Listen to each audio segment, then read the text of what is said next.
baril pa ni Tatay Digong yan.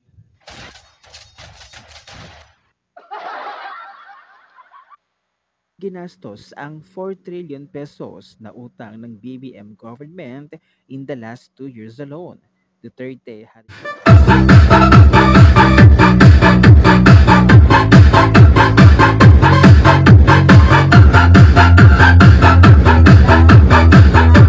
So, what's up mga babayan? What's up? Kumusta po kayong lahat dyan? Jordan.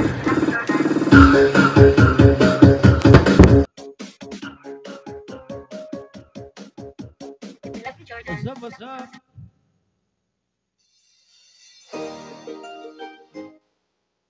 What's up sa inyong lahat dyan mga kababayan?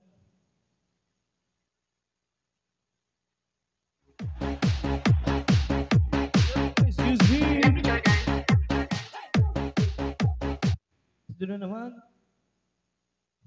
Panibagong reaction videos na naman ang ating sisimula dito sa ating YouTube channel, Kaso TV! Siyempre, kung hindi ka pa nakasubscribe sa aking YouTube channel, pakipindot lang ang notification bell on para lagi kang updated. Palagi kang updated dito sa ating YouTube channel. At yung mga nasubscribe sa akin, dumagdag na po sila ng nasa 73 na. Woohoo! At syempre, yung mga lagi nakasubscribe sa akin dyan, at yung mga dati pang nakasubscribe, maraming salamat po sa inyong pag-suporta. Diba? Maraming salamat po. At syempre, paki-like and subscribe. Pa-share na rin po ng ating mga video para po mas marami pa tayong reaction videos yung magawa. At ito na naman, panibagong issue. Malalaman nyo ngayon dito sa ating reaction video. At syempre, bago tayo magsimula, tayo muna ay medyo konting disco-disco. Alright?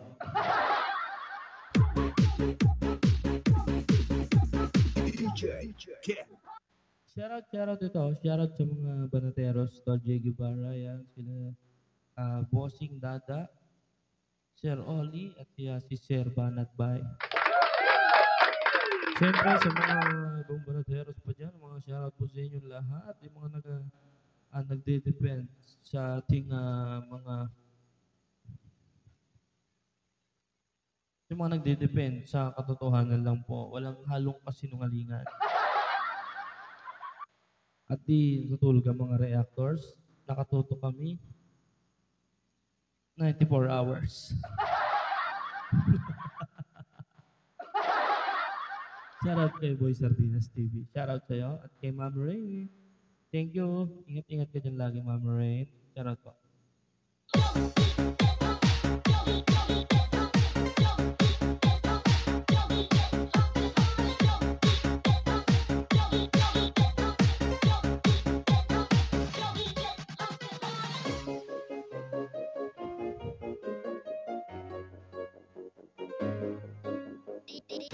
DJ Karen.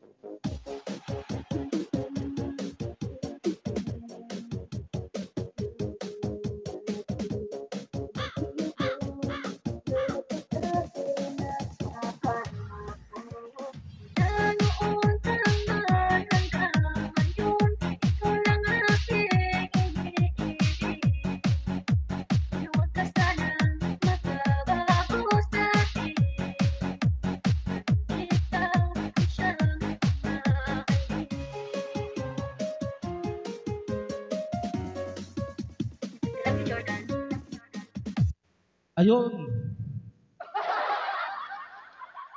Magsisimula na po tayo sa ating munting reaction videos. So, tuloy na tayo guys. Punta na tayo doon.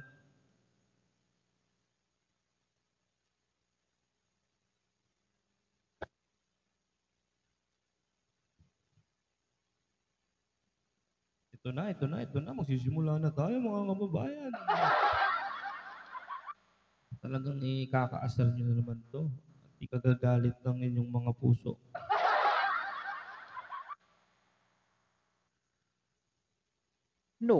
ang 90 billion na pondo mula sa PhilHealth na naitransfer na sa Treasury na inaprobahan daw sa Senado. Abay walang patawad ang Marcos administration. Abay 30 billion na naman na excess funds ng PhilHealth ang ililipat ngayon sa National Treasury. Grabe na talaga.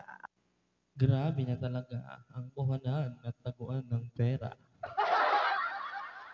PhilHealth, ginawang bangko ng Marcos administration. Marcos administration. Saan ba nila dinadala ang pera na ito? Abay ang lola mo Risa Ontiveros na dati anti-Marcos, abay pikit mata na ngayon sa mga nangyayari sa bansa. Ano, Senrisha, wala na ba? Ubus na ba yung mga issue natin dyan? Wala na, nahuhuli na kasi. Nasusukol na si Senrisha kaya wala na siyang masabi ngayon. Sa una ka lang magaling pala tumahol. Huwag pala na ano mo na eh. Wala na, hindi mo na pala kaya.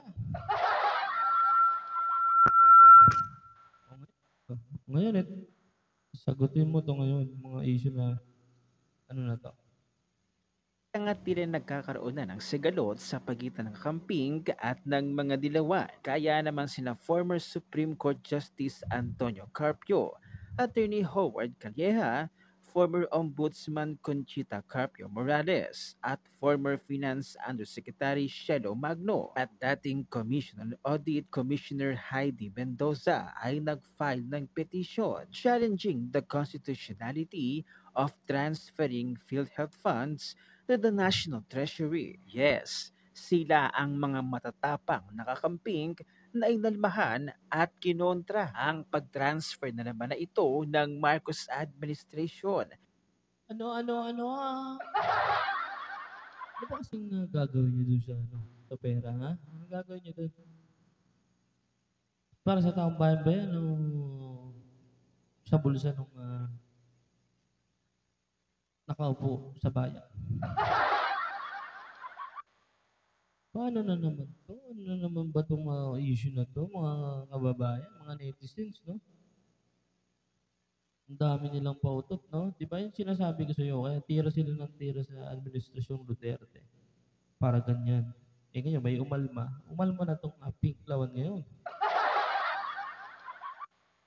Ano ba nga naman gagawin ng ba't naman nilipat ang Marcos administration tong 30 billions? Saan nila dadalhin to na galing sa PhilHealth?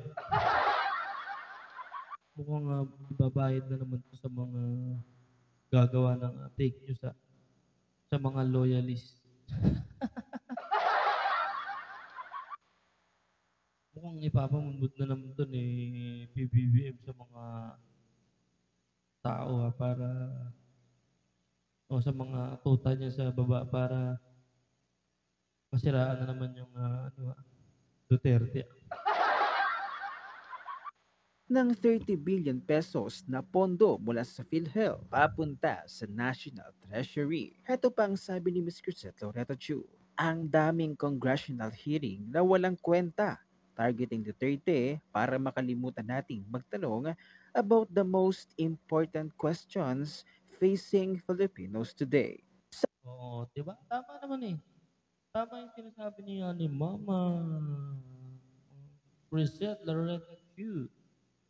Kasi nga parang yung talagang hinaharap ng bansang Pilipinas. Yung mga netizens, yung mga taong bayan walang matanong. Gagawa ng mga issues. Gagawa sila ng mga ipapalusot nila para nga naman hindi ito masyadong ma-question si Pulburon. Yan yung magiging sablay dyan. Pulburon.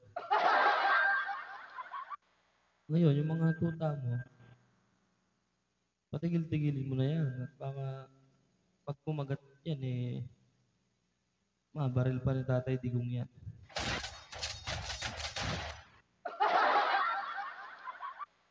Ginastos ang 4 trillion pesos na utang ng BBM government in the last 2 years alone. Duterte had a 7 trillion debt for 6 years, but we had COVID. Marawi, and BBB or Build Build Build project. Wala namang nakikitang major project. Anong nangyari sa Alitagtag DRUG Hall? Nabigas daw pero wala ni isang nanagot. Nasaan ang DRUGS? Nasaan ang driver? Nasaan ang hearing?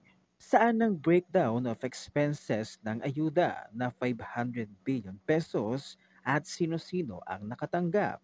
Meaning, Romualdez used it like campaign money without accountability. Kayang umubos ni Martin ng 100 million pesos upwards per day para ipamudmod. 10,000 a person daw. Pero usually, kalahati lang natatanggap ng mga 10,000 ang pinamudmod ni Romualdez, pero 5,000 na lang. At yung 5,000, may dadaanan pa yun na mga tuta pa ng tuta ni Romualdez. Magiging 2 dilata na lang at 1 kilong bigas na lang yun. Talaga namang mauubos sa dami talaga ng mga nasa baba ng baba ng baba sa mga paligid ng paligid pare-parehas din yung gawain nila na nambubudol. Huwag kang kukurap.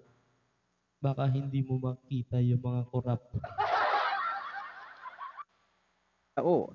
Sa sistema niyang bulok, tinuruan at enable niya ang mga maliliit na trabahador ng gobyernong maging corrupt at kahaman, training people as low level as coordinators and barangay captains be like him. If we are not careful, Martin Romualdez will enable a new generation of politicians to be exactly like him. As an exactly Talagang mangyayari yan pag di kayo naging awareness mga netizen. Mangyayari yan sa ating bayan.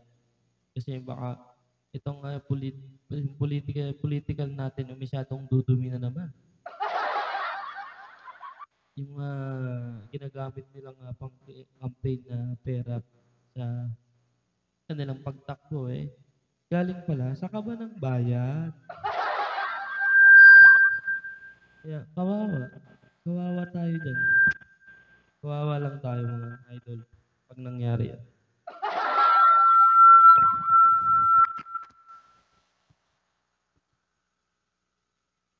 flood control projects located and who constructed them. 1 billion a day ang gastos dyan and people have a right to know. Saan ginamit ang 90 billion pesos na kinuha nila sa PhilHealth Fund? Hirap ang taong maghanap ng budget for their health needs pero kinuha nyo sa PhilHealth imbes idagdag. Oo nga naman. Ang dami talagang problema, no? Kasi number one Number one yan sa tao yung health, yung kalusugan ng tao. Pero kinukulang sila ng panggastos. Tapos kayo, nilalabas nyo lang. Tapos kunyari, galing sa mga bulsa nyo, yun pala, sa kabana ng bansang Pilipinas. Kawawa naman yung mga naguhulog dyan. Ano kayang, siguro may napapala sila konti, pero mas malaki napapala nyo. Isipin nyo, 90 billion, di ba? 30 billion. Saan yung mga gagastos ninyo? Talagang matindi yung no? Pulburon administration na to. Parang walang awa sa bansang Pilipinas. PNP Chief Marvil, vain and weak former regional director in Leyte of Romualdez, has not released a memo and a directive to create a task force to focus on looking for the increasing number of missing children. Pero may memo siya na lahat ng police dapat nakalike and follow at mag-share ng personal page niya. Take note, not PNP page. His personal page. They have to create reports of how many PNP members and who among them share and like his posts. Bakit sobrang dami ng lotto winners? Bakit nag-fake ng photo of receiver? Bakit walang vaccines ang mga babies sa barangay health center? Totoo ba na ang cause of delays that they want other suppliers who will give them other arrangements kaya ang tagal? More than 1 year na ang problema sa kakulangan ng vaccines. There are babies and toddlers out there crawling around without the most basic protection from the most basic of illness. Bakit kulang ng vaccines for tetanus and rabies? Bakit nagbabayad na tayo kung dati naman ay libre? Nasaan Yun, yun ang pagiging problema. Ba't nga naman nagbabayad tayo? Di ba? Dati libre, libre talaga. Iba talaga. Yung gahaman lang sa may pangsarili lang kagustuhan. Pero walang ano sa bansang Pilipinas. Gusto na sila lang nagpapayaman. Eh. Yung mayaman, lalong yung mayaman. Yung mahirap, lalong naghihirap. Pulburon, ano na. Maharlika Funds? Saan ininvest? Bakit doon ininvest? May na-invest na nga ba? Ano ang accountability sa mga Pilipino? Sa privatization ng NAIA, walang magawa ang tao kasi sabi nyo walang funds ang government. Kaya bilyonaryo ang hahawa kasi silang may funds. Pero bakit naunang magtaas ng fees ang NAIA bago magpakita ng pagbabago? Shouldn't the billionaires pay for whatever changes they want to institute first and then we can pay right after? Isn't this the point of getting private investors? E di sana nagtaas na lang ng fees ang government kung pareho lang. Bakit binawi sa IP community sa Boracay ang CLOA o Certificate of Land Title in favor of oligarchs na nabigay na sa kanila yon with approval of departments concerned? Ano ang totoong kapalit ng mushrooming of EDCA sites? Too much applause and with standing ovation, BBM announced tatanggalin ng POGO or offshore offline gaming targeting mainland Chinese with operators operating in the Philippines. Much of the budget from the Duterte administration to fund local hospitals came from the taxes remitted by POGO. Number one, hindi totoong tinanggal lahat. Pangalawa, imbes na Chinese ang lulong sa gambling, and-encourage complete with billboards and apps ang local online gaming with local influencers. Ang dami ng Pilipinong nasira ang buhay, so hindi pwede ang pogo. Pero pwede yung mga run and owned by oligarchs na nakakasira ng kapwa Pilipino. Taxes namin ng budget ng Congress. Bakit di kaya magbigay ng resibo ang mga congressman saan ginagastos ang pera ng bansa? Nagbenta tayo ng 25 tons of gold just this year alone, the biggest we've sold. But we don't see the revenues from the sale. Saan ginamit ng gobyerno ang pera? Even PRRD never sold this much gold during COVID, when it was a trend by many countries to sell gold to fund their country's response to COVID. Diba? Ngayon, nagbenta ng ginto, pero hindi alam kung nasa napunta. Siguro, nako, kakapal na ng wallet na ito mga to. Galing ang funds para ipa-demolish ang dating presidential residence sa Malacanang na perfectly okay and maganda pa, so they can rebuild a villa with all the luxurious creature comforts only months into their administration. Pero ng taong bayan, anong budget sa kapagawa ng residence ng mga Marcos sa Malacanang? Bakit di nyo kasuhan si Kathy Binag and Maharlika for saying BBM and Liza along with their children are DRUG users? Akala ko, sabi ng First Lady, she will go after anyone who includes her children. This is your opening. And these are just a few of the more important questions na may impact sa totoong buhay ng Pilipino.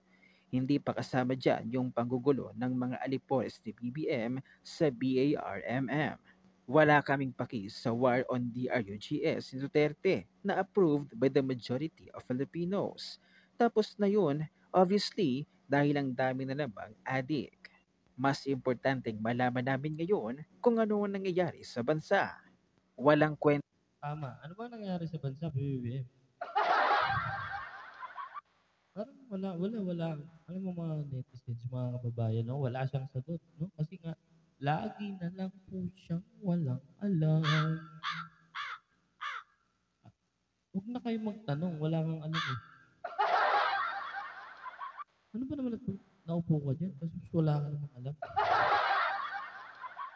Puro ka pasyal, puro ka meeting sa ganito, meeting sa ganyan, eh. Yung mga tanong na sa'yo ng netizens, ng taong bayan kung ano bang nangyari na, eh, wala kang alam. House dahil hawak na ni Romualdez ang point ng three branches of government, executive, legislative, judiciary, ay para merong checks and balances, pero hawak na nila ang executive and legislative. Let every Filipino demand answers from this government. Every sweldo, every transaction, every bili o benta, mapachicharon or bahay ay may kita sa atin ang gobyerno. They have heard. Totoo naman yun, eh, 'di ba? Nakikita talaga gobyerno. Nakikita talaga gobyerno. Kahit yung mga maliliit na nagtitinda diyan, eh, nagbabayad ho yan ng ano, ng taxes, 'di ba? Ano bang ginagamit ng, mga ano, 'di ba, government? Taxes din naman ng, ano, lahat naman ng mga government employee, 'di ba? Taxes ang pinapasahod sa kanila. Kaya natural lang na malaman talaga ng ating mga kababayan, Mr. Pulburon o nalaman ng ating netizens yung mga nangyayari. Natural lang na magtanong sila kasi may karapatan po sila roon.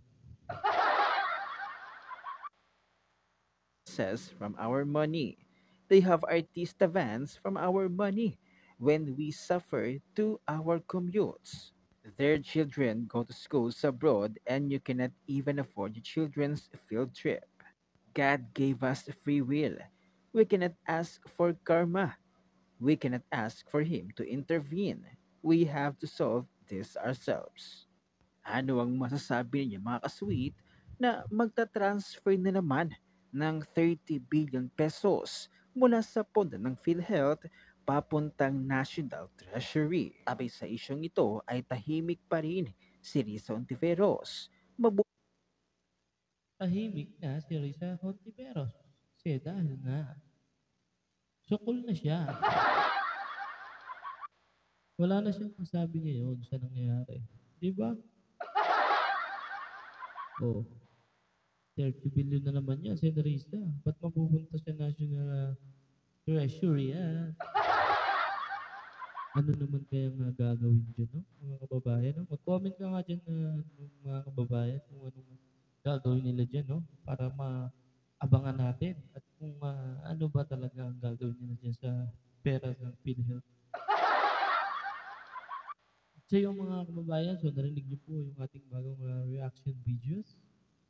At kung hindi ka pa nakasubscribe sa aking channel, Kalsko TV, pakipindot lang ang notification bell on para lagi kang updated sa ating mga bagong ilalabas na reaction videos. At hindi natin tatantan itong mga gumagawa ng issue na to sa Duterte administration. Talagang hahanapin natin yan. At lalabas ang katotohanan sa mga issue na yan. Alright? So hanggang dito na lang. Maraming salamat sa nanonood ng ating video. Mag-subscribe ka para lagi kang updated. Pa-like and share. Shout out Tol J. Boy Sardinas, si Kuya Goods. Banateras. Shout out. Bye-bye.